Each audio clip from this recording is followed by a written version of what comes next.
கேள்வி எழுந்தது. ஆனால் 2016 வரை அம்மையார் ஜெயலலிதா அவர்கள் இந்த நீட்டை தமிழ்நாட்டிற்கு விடவில்லை. எடப்பாடி பழனிசாமி அவர்கள் வந்த பிறகு நீட்டை அனுமதித்தார். ஆனால் இந்த நீட் எவ்வளவு நம்முடைய குழந்தைகளை, தமிழ் குழந்தைகளை பலி வாங்கி இருக்கிறது, தற்கொலை செய்து கொண்டிருக்கிறார்கள் என்பது பெரிய பட்டியலே இருக்கிறது. 2021ஆம் ஆண்டு புதிய ஆட்சி அமர்ந்தவுடன் நம்முடைய மாண்புமிகு முதலமைச்சர் அண்ணன் தளபதி அவர்கள் சட்டப்பேரவையில தீர்மானம் நிறைவேற்றி ஆளுநருக்கு அனுப்பினார். ஆளுநர் தமிழ்நாட்டு மக்களையும் நேசிப்பவர், இந்திய மக்களையும் நேசிப்பவர்.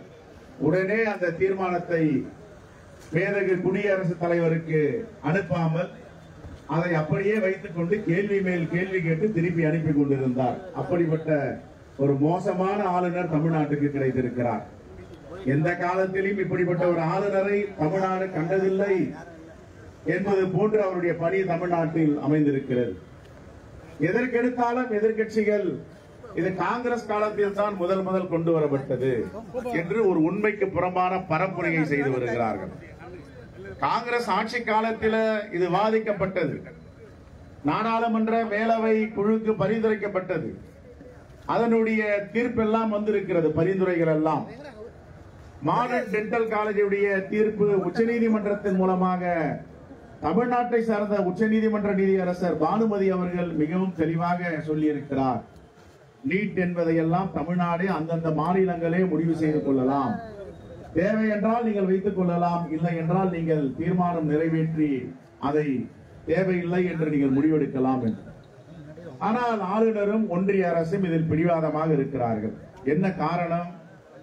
இந்த நீட் என்பது ஒரு வணிக வியாபாரமாக மாறி இருக்கிறது. பல லட்சம் கோடிகள் ஆண்டுக்கு வருமானத்தை எடுக்கிறார்கள். அதற்கு ஒரே ஒரு முன்னுதாரணம் தமிழ்நாட்டை சார்ந்த உதித் சூர்யாவுடைய வழக்கு. எப்படி உதித் சூர்யா வழக்கு வெளியே வந்தது, எப்படி ஆள்மாறாட்டம் செய்தார்கள், இது நடந்தது 5 ஆண்டுகளுக்கு முன்பு. ஆனால் தற்போது குஜராத்தில எப்படி ஆள்மாறாட்டம் செய்தார்கள், உங்களுக்கு தெரிந்த பதிலை மட்டும் எழுதுங்கள், தெரியாததை விட்டு வந்து விடுங்கள். அந்த மாணவர்களுக்காக ஆசிரியர்களே எழுதுவார்கள். அவர்களுக்கு ஒரு மிகப்பெரிய தொகை. ஆள்மாறாட்டம் செய்வது, ஆசிரியர்களே தேர்வை எழுதுவது, பிறகு கிரேஸ் மார்க் என்ற கூடுதல் மதிப்பெண் வழங்குவது. சட்டத்தில் இல்லாதையெல்லாம் மோடியுடைய அரசு நீட்டிலே நடைமுறைக்கு கொண்டு வருகிறது. ஆக காங்கிரஸ் ஆட்சி காலத்தில் உச்சநீதிமன்றத்தில் இது தடுப்பாணையில் இருந்தது. ஆனால் மோடி ஆட்சிக்கு வந்த பிறகு சங்கல்ப் என்ற இயக்கம், RSS நாக்பூரில் இயக்கின்ற இயக்கம் மனுதாரராக போய் மனுதாரர் சங்கல்ப் இயக்கம்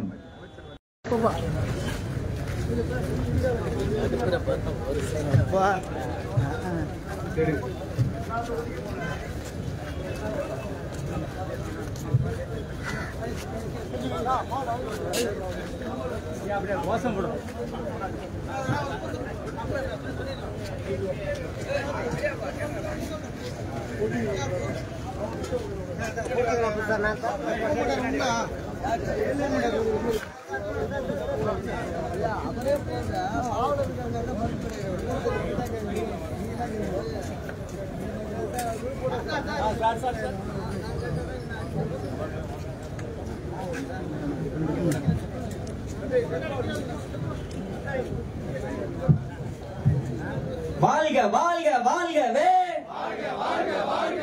தந்தை பெரியார் வாழ்கவே, வாழ்க வாழ்க வாழ்கவே, அண்ணல் அம்பேத்கர் வாழ்கவே, வாழ்க வாழ்க வாழ்கவே, சமூக நீதி போராளிகள் வாழ்க வாழ்க வாழ்கவே, போராட்டம் போராட்டம் சமூக நீதி போராட்டம் போராட்டம் போராட்டம்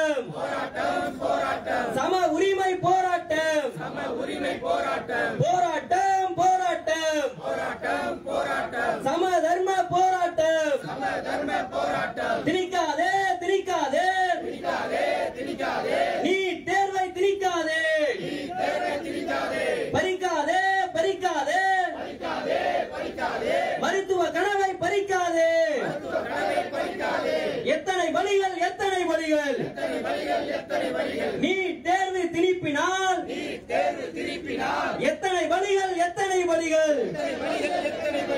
ஒவ்வொரு ஆண்டும் எத்தனை வழிகள் தேவை இல்லை நீட் தேர்வு எங்களுக்கு தேவை இல்லை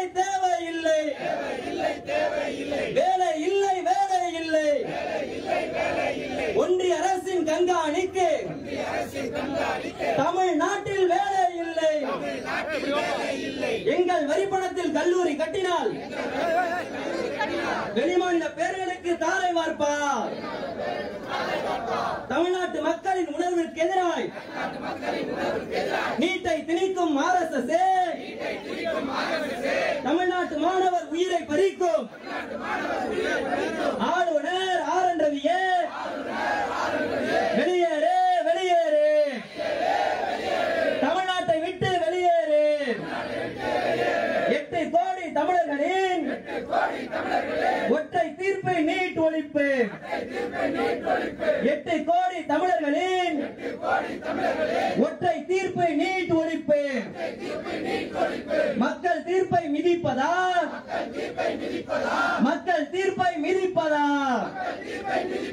மக்கள் பிரதிநிதிகள் நிறைவேற்றிய சட்டத்தை ஏற்க மறுப்பதா ஒப்புதல் வழங்குக குடியரசுத் தலைவரே ஒப்புதல் வழங்குக நீட் விலக்கு மசோதாவிற்கு குடியரசுத் தலைவரே ஒப்புதல் வழங்குக தூண்டாதே ஒன்றிய அரசு தூண்டாதே மாணவர் புரட்சியை தூண்டாதே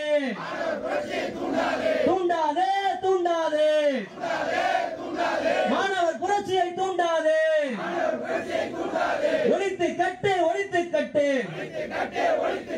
கல்வியை வணிக பொருளாக்கும் நீட் தேர்வை ஒழித்து கட்டு மூட்டை கட்டு காவியை நாட்டில் திணிக்க பார்க்கும் பாஜகவே மூட்டை கட்டு நீட் என்னும் பெயராலே மருத்துவ கல்வி கனவு பறிப்பு மாநில அரசின் உரிமை பறிப்பு கார்ப்பரேட் கொள்ளை நீட் என்னும் பெயராலே கார்ப்பரேட் கொள்ளை வெட்கம் பாஜகவே வெட்கம் பள்ளி கல்வியை ஒழிக்க நினைக்கும் கார்ப்பரேட்களின் கைகூலி